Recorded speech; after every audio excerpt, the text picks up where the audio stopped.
Good evening. I am here to do my sharing prompt for week 4, and we was asked to read chapter 6, A Ticket to Ride. We was asked to highlight at least 6 sentences throughout the scope of the reading that was insightful, inspiring, or challenging for ourselves. So here I am. On page 5 of the reading, the last become first and the first become last. This was surrounding the Passover as it marked a new beginning, not only for the Israelites, but also for us. This idea resonates deeply with me because it encouraged me to look beyond outward appearances and not to judge myself or others based on what's visible. Life challenges, setbacks, and moments of feeling behind can actually serve as a stepping stone for growth. It's easy to envy those who seem to have it all, but we often don't know the full picture of their struggles.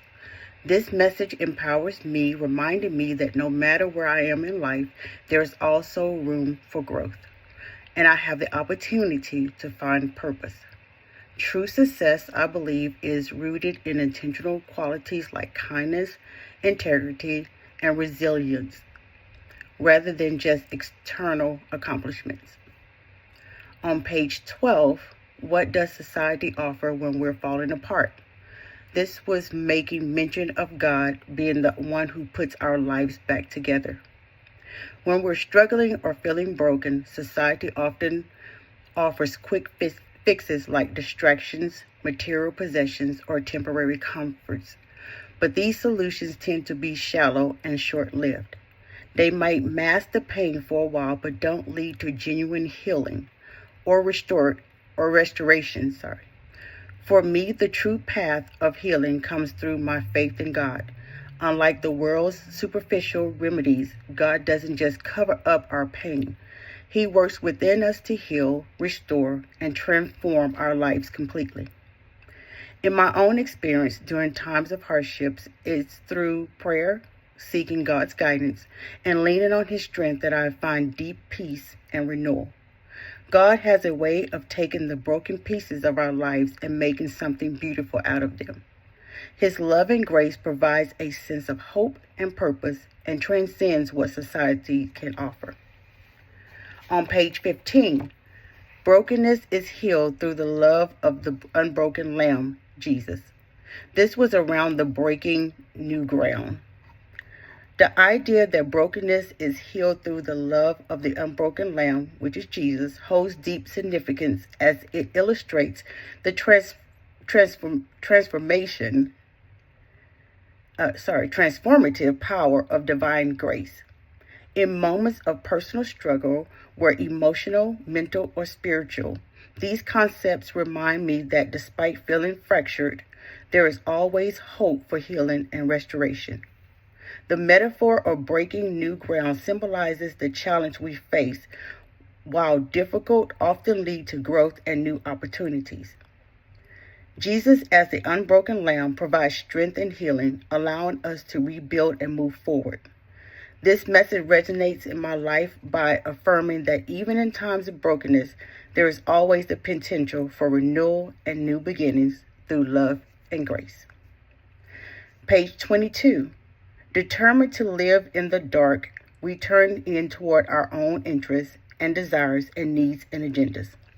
In this message, the conclusions being in God's eyes, there is always also considered to be sin. The message about being determined to live in dark highlights the tendency to focus solely on our own desires and needs, often turning inward and neglecting the bigger picture. This self-centered approach can lead to isolations from others and from God. The conclusion that in God's eyes this behavior is considered sin serves as a powerful reminder to reflect on our actions and align them with the higher purpose. It encourages self-awareness, humility, and a commitment to living with openness and compassion. Personally, it has helped me recognize the importance of balancing my needs with those of others and seeking guidance beyond my own desires. Page 37. Never stop pulling children to the one true God. This was the message around the mother doing everything possible to pull her son away from the ferocious gator. This message about never stop pulling children to one true God deeply resonates with me, highlighting the unwavering dedication that parents and caregivers show in protecting their children, both physically and spiritually.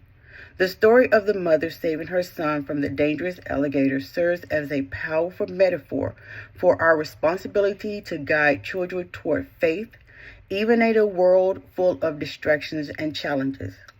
It reminds me of the importance of consistently nurturing the younger generations with the values of faith, hope, and love.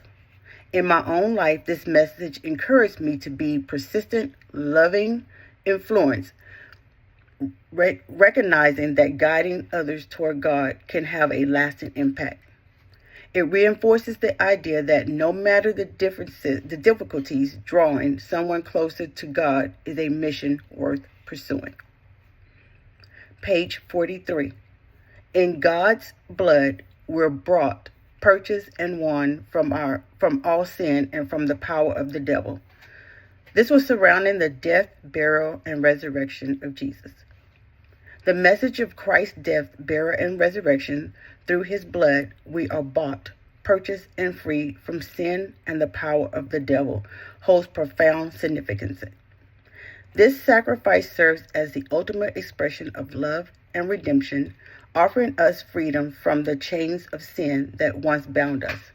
For me, it's a powerful reminder that no matter my past mistakes or struggles, I am not defined by them. Instead, I am defined by the grace and love of Christ, who made a way for my spiritual freedom. His victory over sin brings me comfort, hope, and assurance, empowering me to live with purpose and a renewed sense of peace, knowing that I am no longer a prisoner to my past, but set free in him. This truth gives me the strength to face challenges, knowing that my identity is secure in Christ's redemptive work. Thank you. I hope I enjoyed it. I look forward to reading and responding to your responses. Thank you.